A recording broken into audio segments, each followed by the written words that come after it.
When you think of Detroit, what comes to mind? Rectangular pizza, M&M, Cramblin Duvet advertising, or sports fans with an irrational but almost admirable sense of hope? You probably also think of cars, right? It is Motor City after all.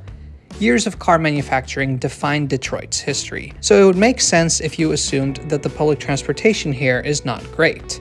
A long time ago, Detroit had one of the largest public streetcar systems in the world. Today, most of it has been replaced by buses. They do have the People Mover, a small little elevated train system that travels above the city in a loop. The People Mover is a lot of fun to ride, and if you've watched my video about it, you'll know it was actually a pioneer in public art. But as far as transit goes, well, a one-directional loop leaves much to be desired. Then there's the Q line, the streetcar. Running for 3 miles with 12 stops, this streetcar line opened in 2017. I had never been on it before, and I'll admit, I came here with some false assumptions. See, it has been brought to my attention recently that some people think I have extensively reviewed other creators' work on the various American streetcar systems. Unfortunately, this is not always the case, and so without really having ever seen anyone's coverage of the Q line, I arrived here with the expectation that I would be disappointed. Given its short length, street running, and frankly its location in Detroit, I assumed that it would be a slow and fairly useless connection. But I was wrong. We were somewhat impressed.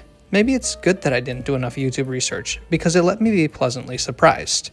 Hey everybody, welcome to a brand new Trains Are Awesome video. I'm Tom, I'm in Detroit, Michigan, joined today by my friend Josh. Hello. Okay, we unfortunately just missed a queue line, so the next one's in 10 minutes, which isn't too bad, but still, that's very unfortunate. We are going to ride the whole line today, and we're starting our trip at Grand Boulevard. This is the northwestern end of the line. The wait gave us some time to check out this station. For a tram stop, it looks pretty good. The stop is located in the middle of the street with an island platform. Beyond the stop, the tracks continue a little bit to the streetcar's maintenance facility. Taking a quick look at this facility, it's a nice new building. It says M1 Rail on it, and more on that in a little bit. The station has a ramp that leads up to the platform for level boarding.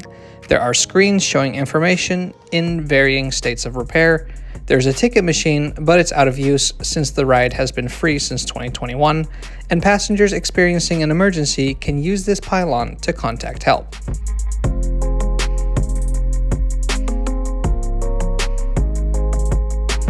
Outbound tram pulls in. This is a Brookville Liberty, built in Pennsylvania. The Q line has 6 of these vehicles in total. When the tram stops at the outbound platform, you are not allowed to get on. You have to wait for the tram to pull up beyond the station, where the operator switches cabs. And then, when the vehicle returns to the inbound platform, that's when you can board. Now, this is an electric tram getting its power from an overhead wire to a device known as a pantograph, but you may notice that the pantograph is down. Well, now it's up again because there's a charging station over there, but basically 60% of the Q line's 3-mile route does not have overhead wires. So for those sections, the trams run on battery power. They charge their batteries at the end of the line and when they're running under sections that do have wires. And by not installing wires everywhere, they were able to save costs during construction. The interior layout is very typical for a modern American streetcar. The middle section has a low floor for accessibility.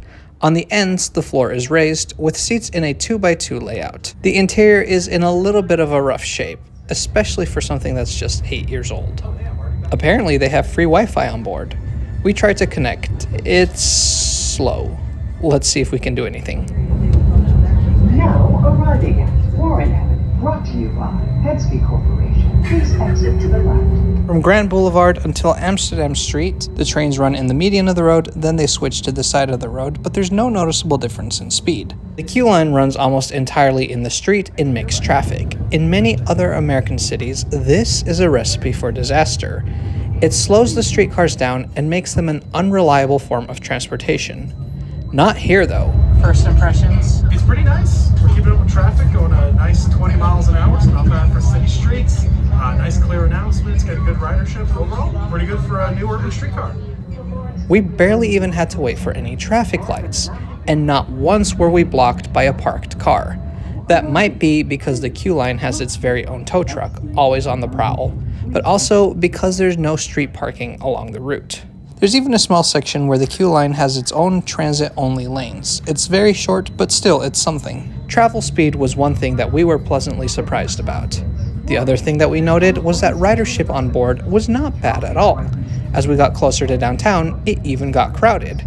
It makes sense. In just 3 miles, the Q line serves the Amtrak station, the Historical Museum, the Institute of Arts, Wayne State University, a hospital, the Orchestra Hall, Little Caesars Arena, Comerica Park, and downtown. Not to mention the tons of small businesses along the route. It may be short, but the Q line stops at a lot of places that people want to go to. This line is so convenient. It passes so many different cultural and tourist attractions, so it kind of makes sense why there's such decent ridership there. One thing we've noticed is that even though we're side running, just like in DC, we're not getting stuck behind cars. And we think that's most likely because there's no street parking here, and all these buildings have a back, so delivery vans aren't stopping in front to deliver whatever they need to deliver.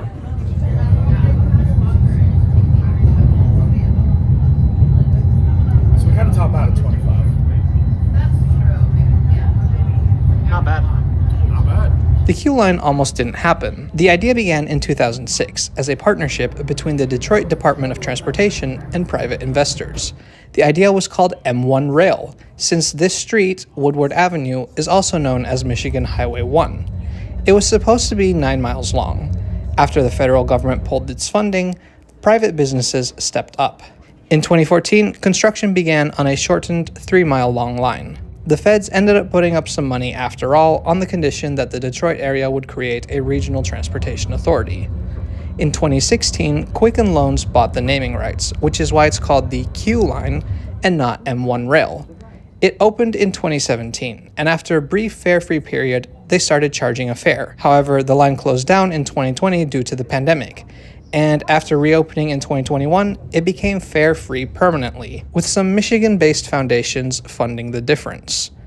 So what have we learned? Don't let cars park on your streetcar tracks, and run your streetcar to places people want to go to. That's all it takes to be a moderate success. And from that point, you can keep building because you have a product that people already know and appreciate. I would love to see the streetcar extended to the Michigan Central Station, especially now that that's going to be an important transit center in the future. I think Detroit, with its wide streets and its many destinations along straight corridors, is uniquely suited for a large tram network. So you get off the Q line at Congress Street. You're in this nice little median.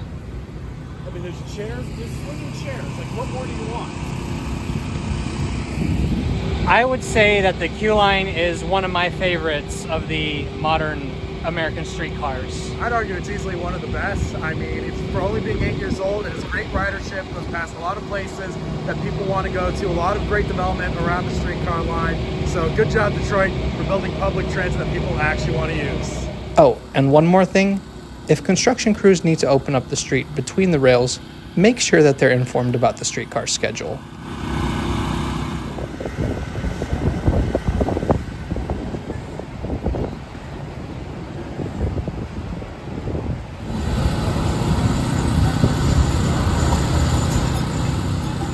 Thanks for watching today. If you enjoyed this video, please subscribe to Trains Are Awesome. We'll see you next time.